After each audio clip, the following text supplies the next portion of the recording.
Welcome. My name's James Farmer.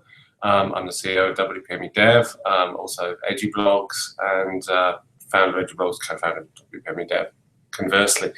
And this is the first in a series of live webinars that we're trying out here at WPMU Dev, looking at all sorts of things to do with WordPress and online businesses, specifically what our members are interested in. And while I don't have that much experience in coding plugins or hacking themes, I do have a little bit of experience in setting up and working with online businesses. And I'm going to be running a series of, I think we're going to be trying 5 of these sessions and looking at different aspects of starting an online business. Should you start an online business? How should you then get it off the ground?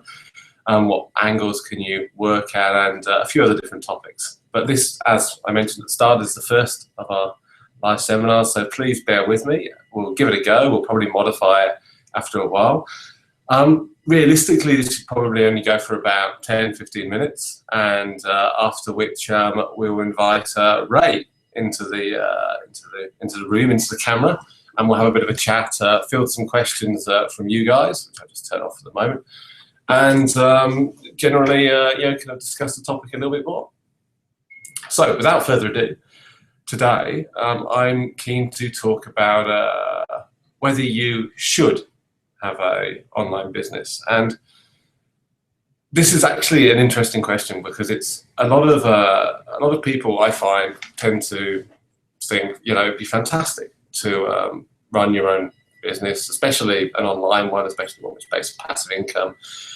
Especially something that has the potential to grow and to give you freedom and opportunities and all of those things. And who wouldn't want those? It's awesome. I won't lie to you. I had the first year, I think, of running Inksub, I was absolutely ecstatic. It was a freeing moment. It was liberating. It was empowering, and I enjoyed every minute of it, despite the fact that it was also quite scary. But I kind of stumbled upon, more or less by accident, what I think is a kind of formula, if you will, for how you might start a relatively successful online business. And today I'd like to talk you through said formula from my own experience, from the experience I've had with other people, and hopefully help you answer the question as to whether you're ready and whether you're looking in the right place to start your own online business. And I'm going to look at 3 different areas. To start with, I'm going to talk about expertise. After that, I'm going to talk about the idea of niches, or niches, as I know a lot of you prefer.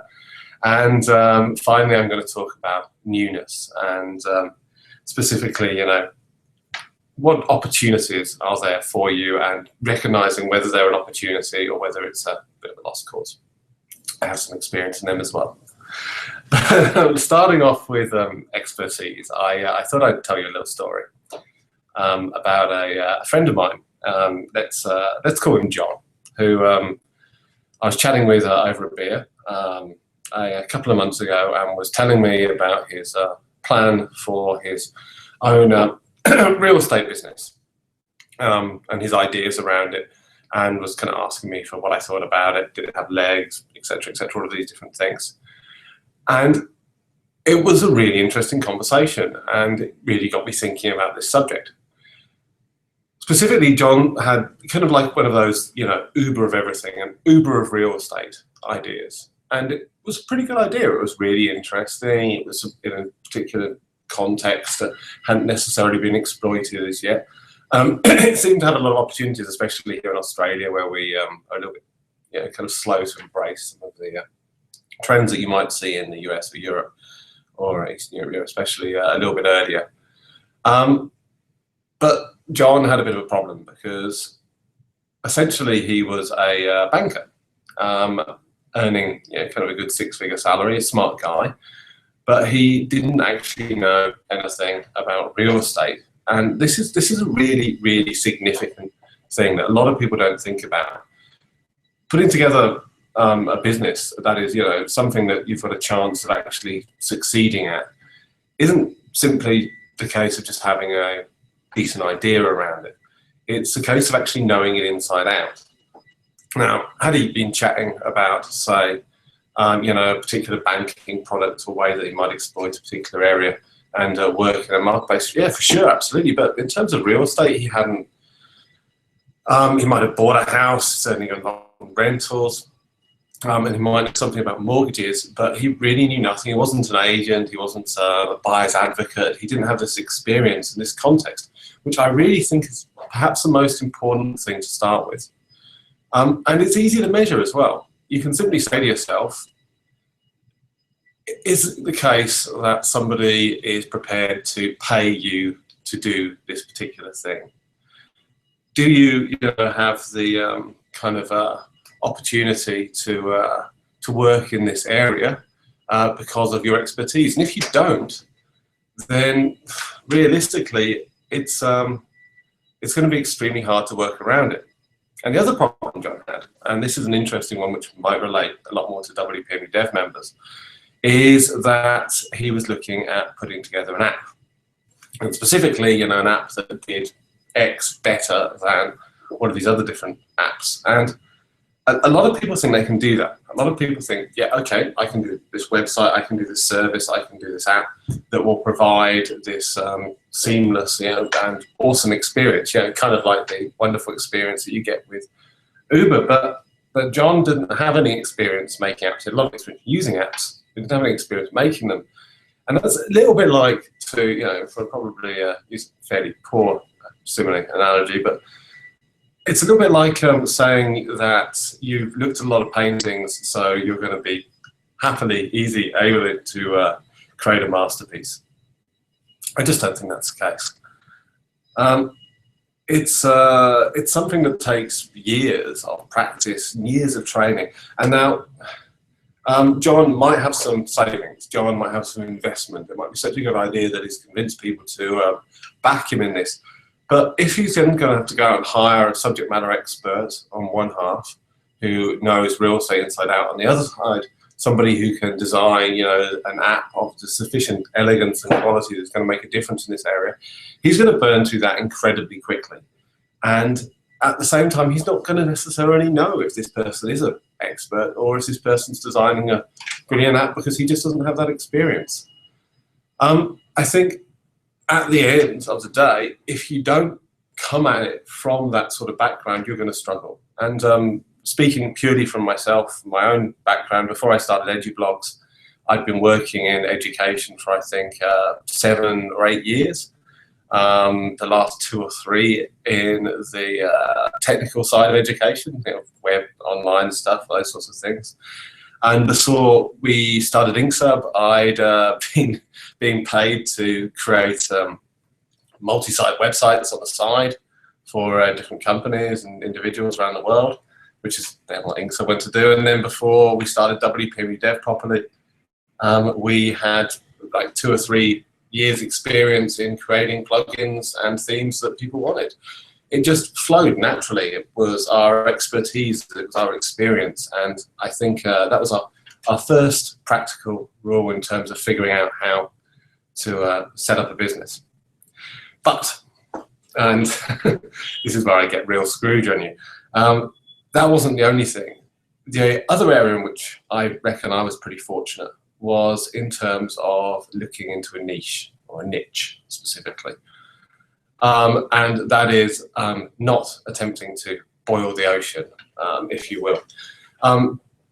I think it's a really important question to ask yourself as to whether you are interested in, you know, kind of starting a next Instagram or Twitter or Facebook or Google or you know, LinkedIn, all of these things, and then saying, well, are you interested in, you know, that really, or are you interested in being a success in having your own online business? Are you interested in something that's sustainable and gives you freedom and opportunity and lifestyle? And all of these are, you know, the opportunity to express yourself. And I think these are 2 very, very different things. In the first case, you know, the Facebook, Instagram, kind of starting your own mega WordPress.com business is really only achievable by, a fraction, a tiny, tiny fraction of humanity. I'm not one of those fractions. There are, maybe like one or two people I vaguely know who really are capable of doing that, succeeding in any business. And they're probably the people who got hired out of Oxford as management consultants as well, and so on and so forth. It's incredibly hard to achieve, and you're incredibly likely to fail. And that's going to be dispiriting and upsetting, and it's not going to give you any of the things that we talked about at the start, which is freedom and opportunity and all those things there. But if you look at a niche, if you look at a particular area that you can really be strong in, then you've got a huge opportunity. And again, it reminds me of and probably the first time I started thinking about this was at a kind of savvy internet meetup cool thing in Melbourne, 6, even 7, 8 years ago, where everyone was, kind of going crazy about virtual worlds and various other things at latter stages of the initial burst of podcasting and other Web 2.0 stuff. But probably the most successful person there had nothing to do with any of that. They were a supplier of websites to dentists. And that's incredibly boring. Where's the speciality? Where's the excitement? It's nothing particularly to knock your socks off. But when you think about it, dentists often sole practitioners, or in small firms. They're focusing on dentistry. They want a full service solution that's going to take care of everything for them. They're not going to sell themselves. They are generally successful, so they've got a fair bit of cash in there, and their needs are really quite specific. They want people to make and manage appointments. And so that service was really easy to pin down, and because nobody else was doing it, it was incredibly easy to kick along, because what dentist wants to sit down with a web developer and spend half a day planning about this part of their website and that part of their website and things there? They want somebody to sit down with them and say, yeah, I'll sort it out for you. Give me your branding assets. We'll put it together. We'll put it here. We'll train your staff. We'll update the website. We'll sort out your hosting. We'll organize everything else for you. It was a massive recurring revenue opportunity in an area that hadn't necessarily been looked at. And since then, of course, it's everywhere. You've got orthopedic websites and chiropractic websites and no end of doctors' websites in different contexts. But back then it was a really, really quality niche. And that was also something that I was fortunate to fall into with edublogs. I mean, blogs for education. It wasn't something most people were looking at that moment in time. Wiki spaces, I think, were having a go at doing something more broadly, but essentially they were wikis for education as well. It was a good niche, I think. They've had a very successful business out of it. And the same is true for WPMU Dev.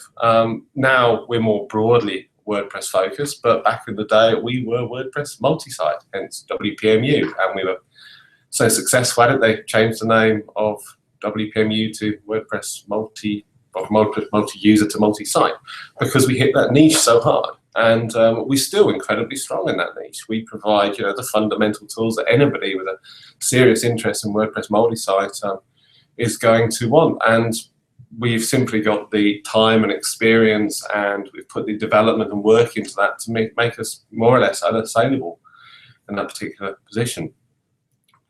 And this is where I might sound slightly contrary to your traditional kind of business advice people. I'm not a self-invented business advice person, but the kind of guru thing is that, to dream big, to aim for the stars. And my suggestion would be actually don't. Really, seriously, don't aim for the stars. Don't dream big. Don't try to boil the ocean. Look at something that's practical and that's achievable and that's in a niche that you're expert in, that you can go in and make a difference in and have a position in.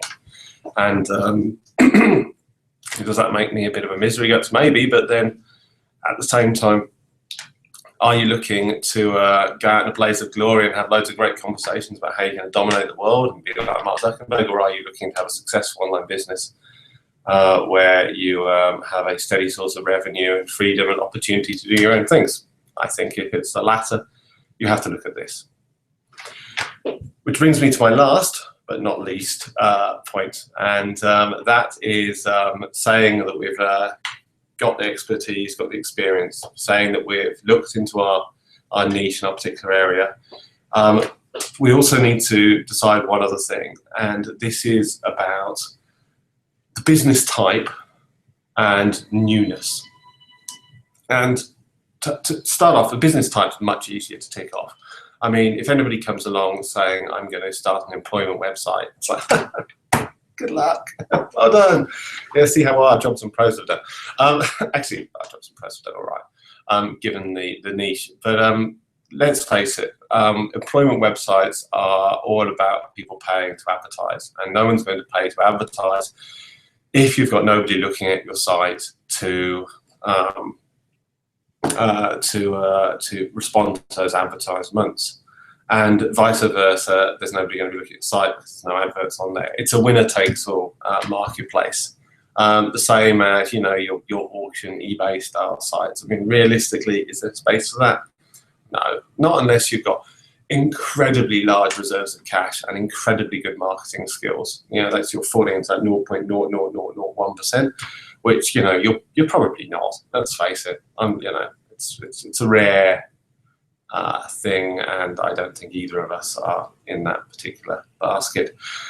In Vato, there's another great example, marketplace for WordPress stuff. WP plugins, I gave it a go, and I know nothing about marketplaces and managing them, and so it failed. Expertise, good. Niche was good, expertise was bad, and it didn't really work out. So let's have a look. That's the kind of winner-takes-all marketplace context. Don't try to go at that one. That's terrifying and awful, and start off on the other things. The other thing is to say, okay, well, let's go back to our dentist website friend. Now, I actually don't know if he's still the #1 search for dentist websites. I did it yesterday, and there's this one firm that's just absolutely dominating there. That's no longer a good niche. For very obvious reasons, because it's not new enough. It hasn't been, it has been done, and there are people in that position, and they've got ranking, and they're established, and they've got connections, and they've got word of mouth, and they've got reserves, and they've got currency that are going to keep them going and probably give them the advantage over you, unfortunately. An example would be probably in the EduBlog space, kids blogs, who gave it a real crack to kind of offer a kind of more K-12 junior version of EduBlogs, but essentially it was the same product. And they were playing with us, and we don't have a massive marketing budget, or, you know, kind of, but we do have a fairly strong brand recognition, and, you know, our search terms we appear, and we've got different revenues coming in that can support the business doing different sorts of things and different freemium models. And realistically, it was just, you know, a bit too late for them. It was too hard. And the same would be true now, I'm sure, if you tried the dentist website thing.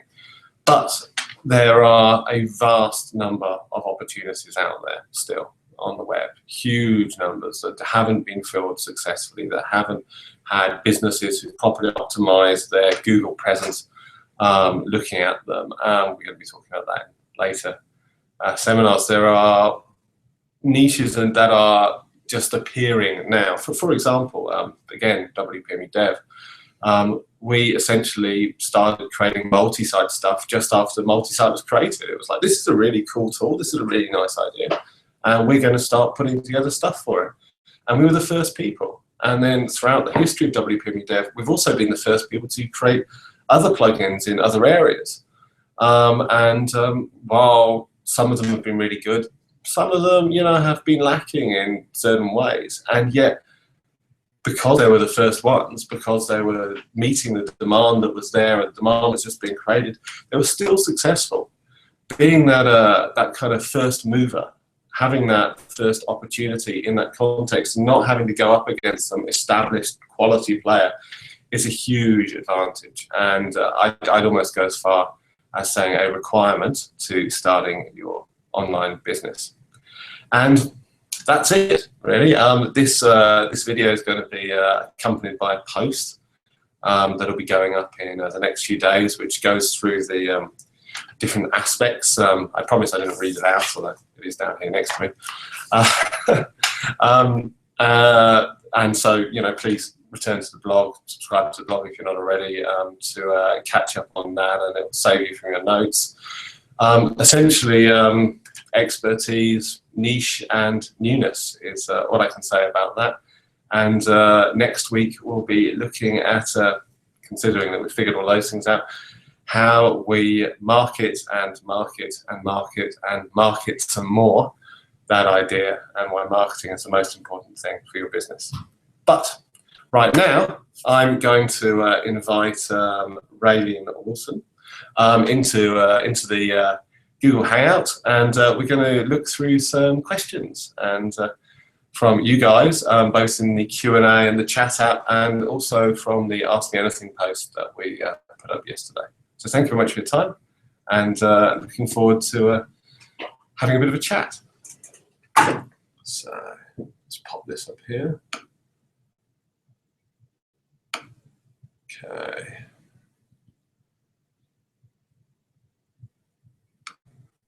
Cool. So let's roll through the questions while we're waiting for Ray to pop in. Can we have a shout out to all the support people tuning in from Tim Bowers? Yes, hello to all of you support people. It's amazing being one of you dozen people. Is this the entirety of InkSub? Probably. Hi Jenny, how's it going? Hi Ray. Hi Ray. Ray, come in as well. Grab a seat. You might want to pop up. We'll put it over here. Oh. Yeah, we got to. Hi everyone. Do you want to pop the chair up a bit? Yeah. Oh, actually, I'll pop mine down. There we are. Okay. Measuring it up. So should we go through these just really quickly? Yep, sure. Cool, awesome. Well, I had some other questions. Okay, we can start with that. From the post that people have asked on the AMA. Totally cool. So, well, we could start with these. Or should I start with those? Let's have a look. Entirely up to you. Okay. Yeah. No, let's start with these. Okay, let's jump right in with a prickly one. Okay. So you've built a reputation in the WordPress community as someone who isn't afraid to say what he thinks. Mm-hmm. The first question comes from Jeff Chandler at WP Tavern, who asks, how do you balance being a meanie to people in the WordPress community with being a good employer? And what is the strategy behind saying and doing things that make WPMU Dev and the people associated with it look bad? That's a loaded question from Jeff, I believe. I think there's an angle he's going for there. Being a meanie, I'm not sure if I'd necessarily classify myself as a meanie, although I certainly have said mean things to people at particular times. I think that I'd say I was more competitive and possibly, what's the word? How are we doing with this here? I think I'm getting a huge shine off my head. Competitive and maybe a little emotional when it comes to responses and context online. You know, there are people who can kind of, I think, happily just let things water off the duck's back and just kind of kick along rather than getting super involved things. And I'm not necessarily one of those people. And so when we've got into kind of conflicts in the past, like I talked about in that persona non grata post, I've overreacted, and I haven't really kind of necessarily done the best things for me or for the business in terms of telling people to fuck off, variety of other words and those things. And I'm not particularly pleased with them, and that was part of my kind of coming to peace with it, to terms with it, was posting about that and talking about how I wasn't particularly happy with this. It was almost kind of like a kind of come clean, this is kind of where I'm at. Does that kind of make me meanie? I don't think so. I think meanness is kind of like a premeditated nastiness, and I'd like to think I'm not quite that bad as a rule, or certainly not these days.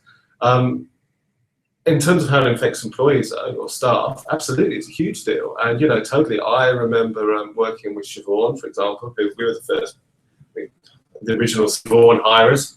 Has obviously gone on to do loads of other things herself. And Sarah was another example, Tammy.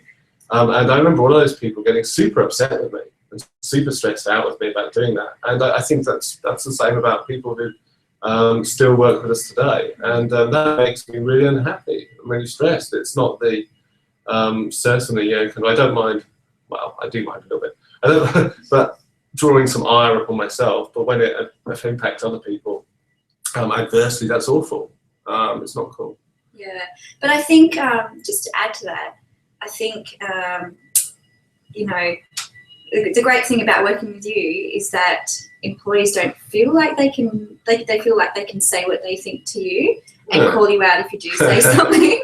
Yeah. Which is, you know, you can't do that with a lot of employers. You know, you're a very upfront person. Oh, look, you don't mind criticism. One of the things I said at the start of the post was, which I put up in the day, was kind of like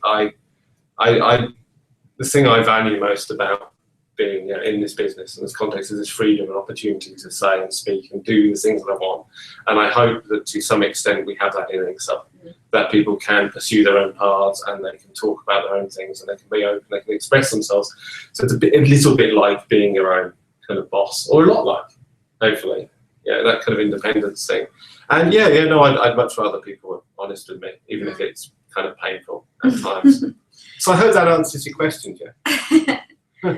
All right, let's move on to something else. Okay, so Marilyn has left a question on the post asking, why can't WordPress programmers and theme plugin retailers get their acts together and properly inform buyers about their products? I guess her question is more of a marketing thing. Do you think that WordPress plugin and theme sellers are effectively marketing what they're selling and informing people of what they're actually buying? Look,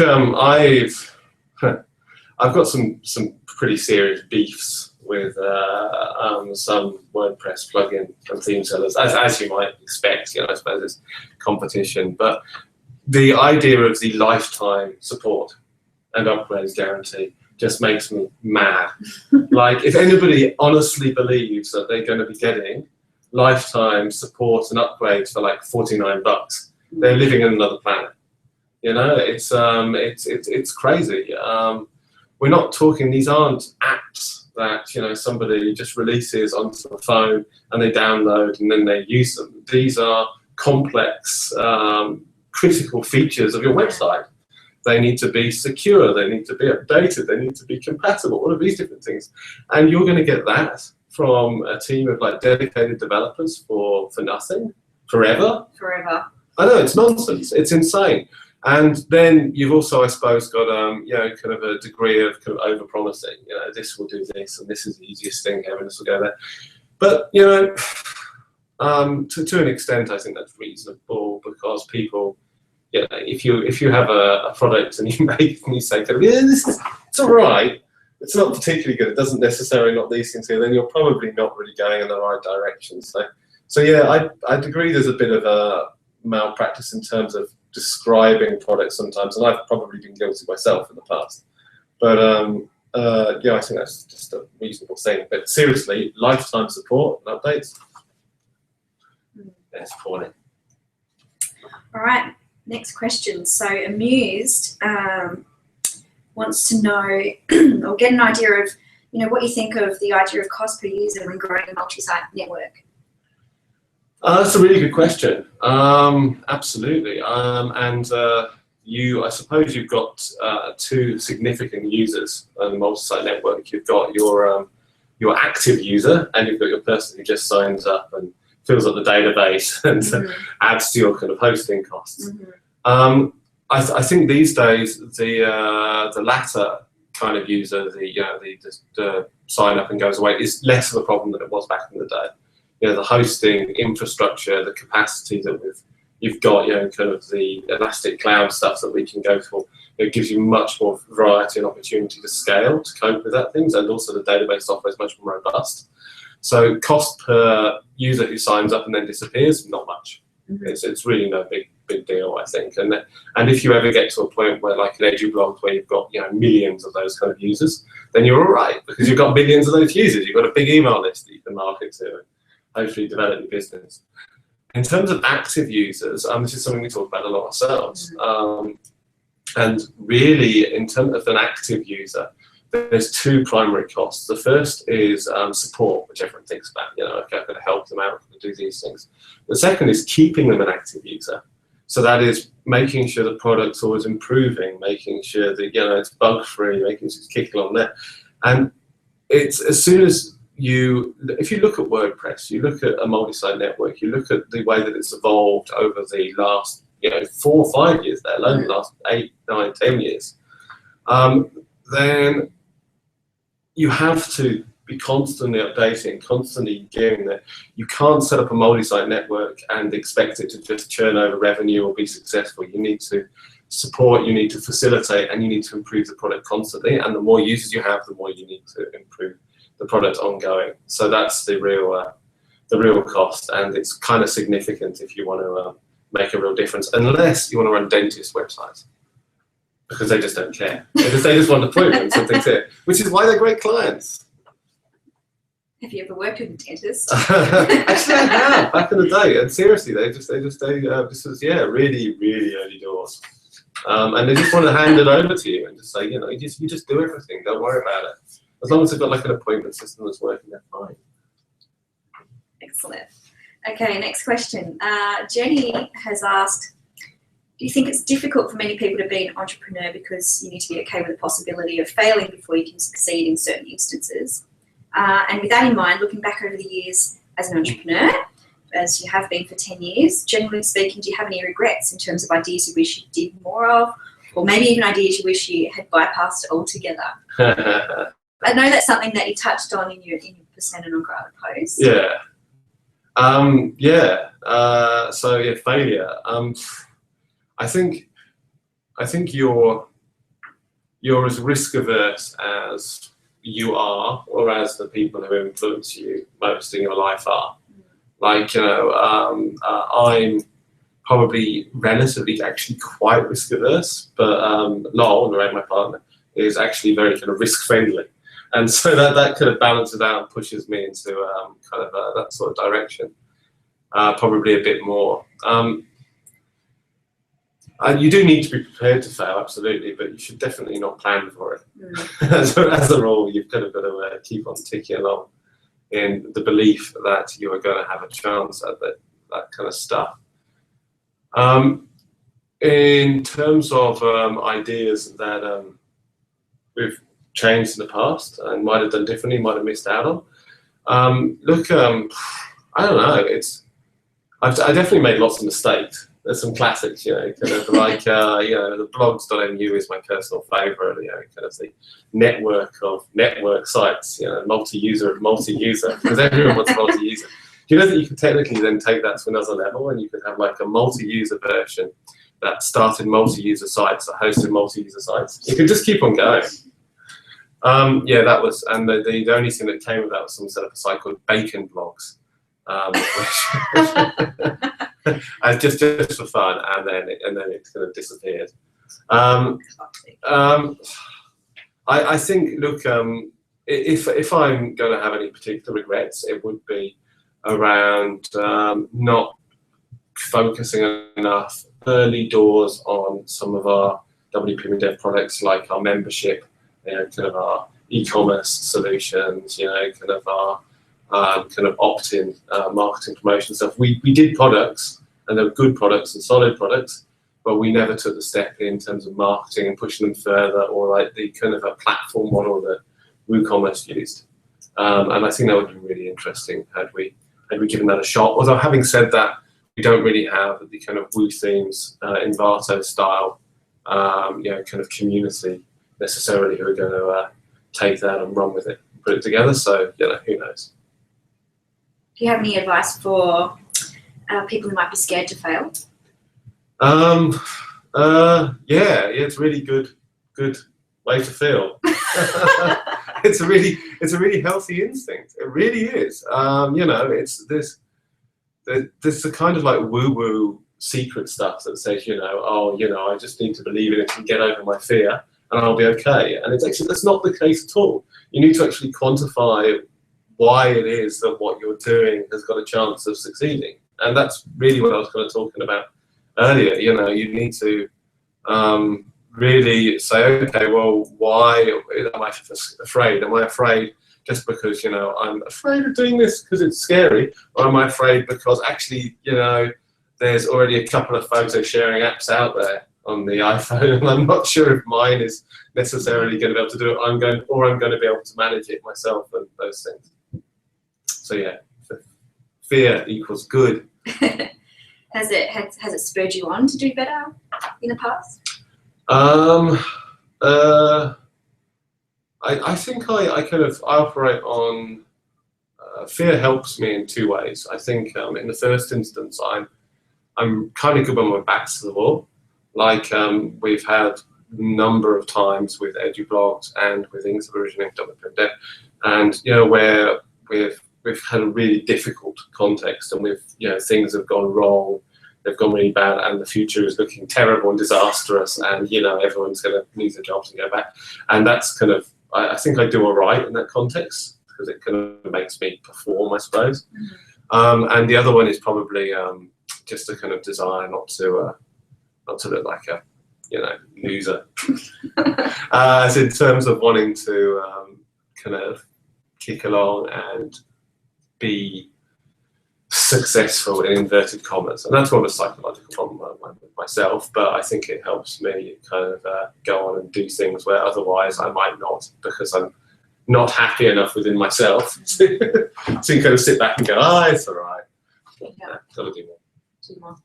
All right, let's move on to a couple of questions that people asked you in the Q&A.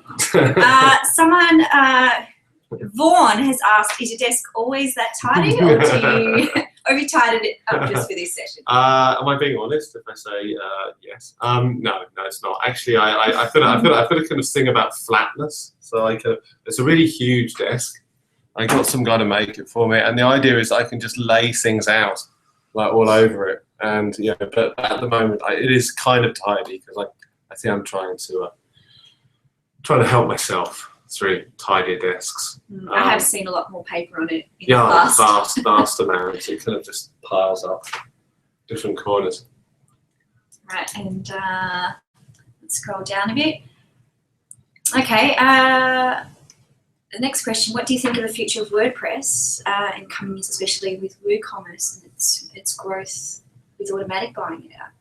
I don't know. I think it would be really interesting to see how automatic does with WooCommerce. Because at the moment it's all, you know, they're just keeping it going. Yeah, which is no bad thing. It's very successful. But we don't really know what's going to happen next with it.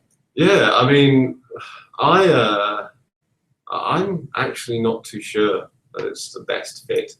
I don't pretend to know or understand why it is that Automatic bought them. I mean, it could be kind of for strategic reasons. It could be because they want to have an e-commerce option. It could be because they see that marketplace evolving around WooCommerce as being, you know, the closest thing to Envato that they can get and compete with. Or it could be something completely different. But they don't have the expertise or knowledge or investment in running that side of the WordPress business at all. I mean, Jetpack is, you know, incredible, and they've been really successful, really aggressive with that. That's so different to running, you know, this kind of like commercial marketplace, independent kind of e-commerce business model.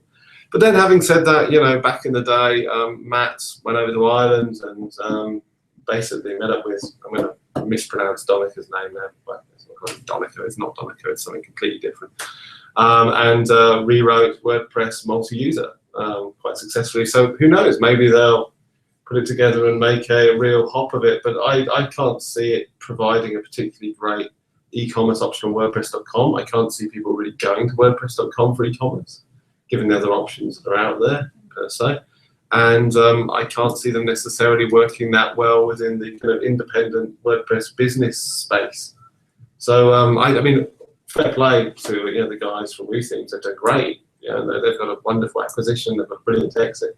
But where's he from here? I could be completely wrong, but I'm not sure it's the best of futures. Personally, see what happens. Yeah. All right, and I think this might be our last question. All right. What will be the future? I'm not quite sure what that question is.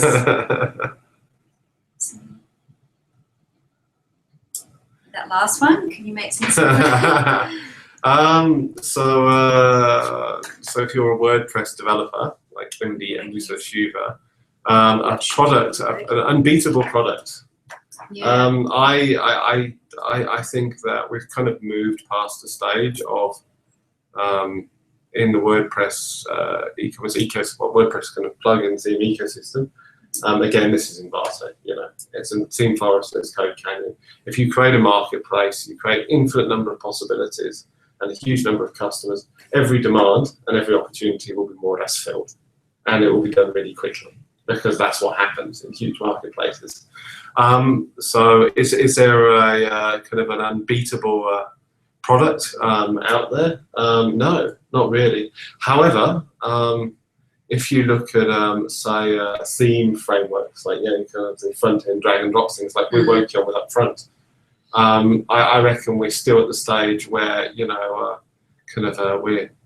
at the kind of sometime like kind of 2002 mobile phone market, where they look everything looks completely different. Yeah.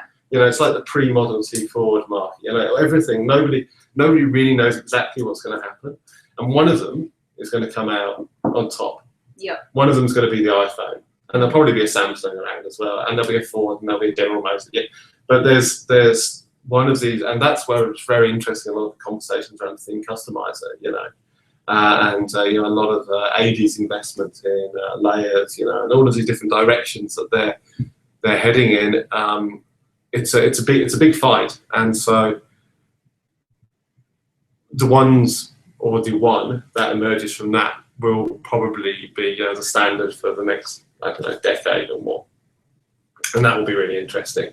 But in terms of like going out and finding a new plugin or kind of theme which you're going to create and be able to make a ton of money out of, and so in this context, I don't think it's there.